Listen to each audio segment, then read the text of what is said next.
Hey guys, and welcome back to another video. My name is Dami, and today we are going to review this AirPod Pro 3s that I got sent from DHgate from a very good vendor.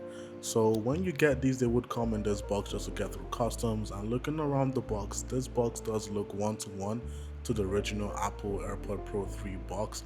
It even comes with a valid serial number, which I think is actually crazy that these come with that. And once I took off the lid, I was greeted by the Design by Apple in California paperwork, which is standard on which is normal or standard on all Apple products.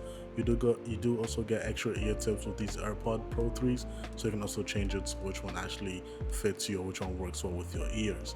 Over to the AirPod Pro 3s, the casing, they do come with the lanyard inserts, and they also come with the USB-C charging port with the speakers, so you can find this using Find My, but that only works if the AirPods are actually open. When it comes to pairing these, I did try to pair the normal way, but that didn't work, so I had to do it manually in the settings page. But I think that was just on the unit that I got, because other ones I've tried before in the past, you could just double tap on the case and it connects. So I went through all the settings and I scrolled all the way down, and I did check the serial number like I said before, and I also ran it through on Apple's website, and crazy enough, that serial number also popped up on Apple's website. That is valid, and it also matched the ones on the box and in the settings of the iPhone.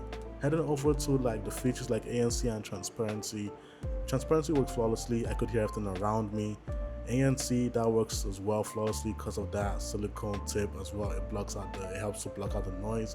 And yeah, I also tried out the features on the AirPods themselves, like the stem controls when it comes to next song and previous song by tapping on the stems themselves.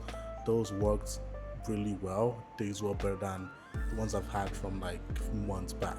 And you can also like increase the volume and decrease the volume using the stem controls, which I think is also cool. So you don't always have to use your phone to do that when you're out and about, or you know um, on a workout. And you can do it with just one, with either pods in your ear as well. Always go with the one that says best ANC of AirPod Pro 3s when you're buying it, with the link down below. And that's pretty much it with the video. Hope you guys did like the video. Don't forget to drop a like, subscribe. All links will be down below in the description, and I'll see you on the next one. Peace.